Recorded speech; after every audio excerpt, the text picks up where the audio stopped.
As you can probably tell, Roy is a giver and not a receiver. For Roy, it's charity, not chastity.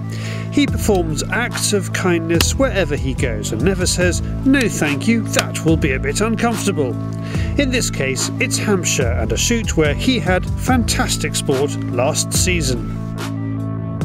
To repay the generosity of the shoot owner, Roy has offered to do some high-tech foxing to get on top of some of the trickiest customers in the country. We are going to be completely covert tonight, and we're using every single bit of night vision kit and technology that we've got in the hope that we can catch up with a few of them.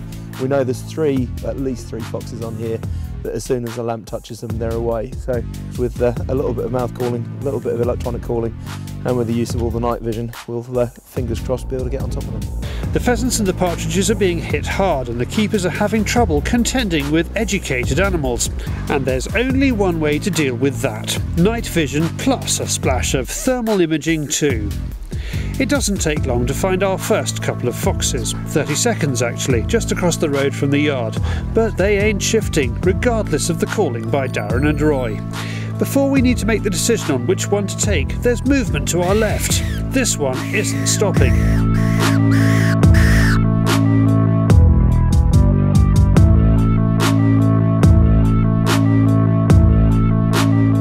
You can see the beam of the Nightmaster illuminator that sits on top of Darren's rifle moving to pick up the fox.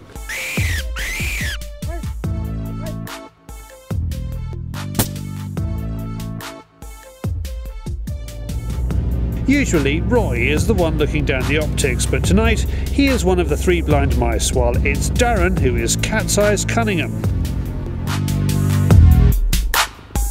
Well, that one worked absolutely superbly. Not quite as we thought it would pan out, but it's odd for me being on the other side, because normally I'm up on the rifle. It's actually quite nice just squeaking and driving around. It's nice not having the pressure of shooting as well. All right. There we go. Very, very nice sized dog fox. So put him in, and I'm sure that won't be the last one for tonight, isn't it? First impressions would suggest a plague of foxes making this shoot their home. Envy gives us a definite advantage, so does thermal imaging, and we have both tonight. Our next fox comes from way off. Darren knows there is a job to be done here, and we're not going to risk losing this one for the sake of the camera.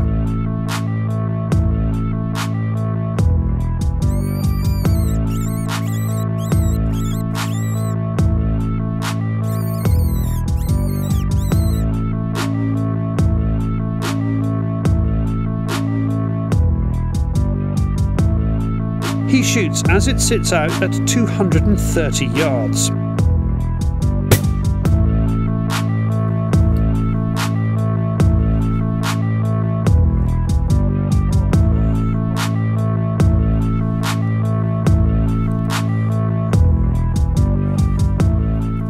have a look at that one then.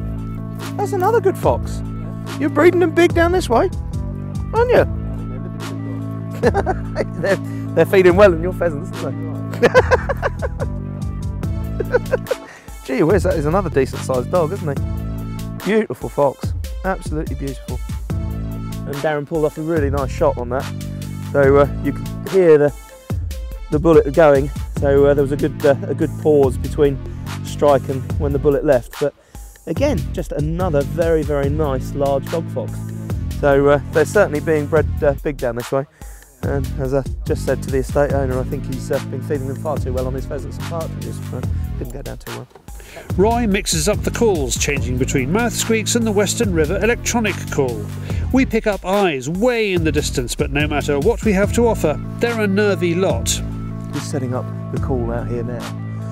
And what we've got is we've got the one that I downloaded, which is a cleaned out vixen call, which I'm hoping might work tonight, because I've heard a few foxes already start to mate.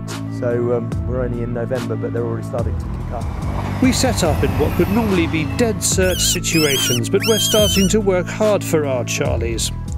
We end up back where we started, and there's a set of eyes along the bottom hedge. Darren doesn't mess about. It's hard hit, but we can't find it. I got a lovely whiff of it just then. Not all our kit is cutting edge. If we struggle, Roy is going to try squeaking using this high-tech device. Maybe we'll save it for another day.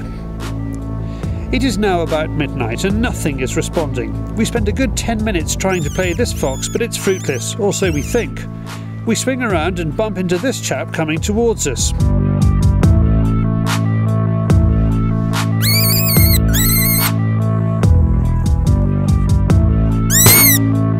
You need eyes in the back of your head in this job. Maybe we ought to get Darren working on a fox early warning radar system, or at least eating more carrots.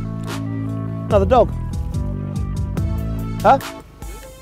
Oh dear. I like them all. Oh. And another one. So at least we got that one a bit closer for you, eh?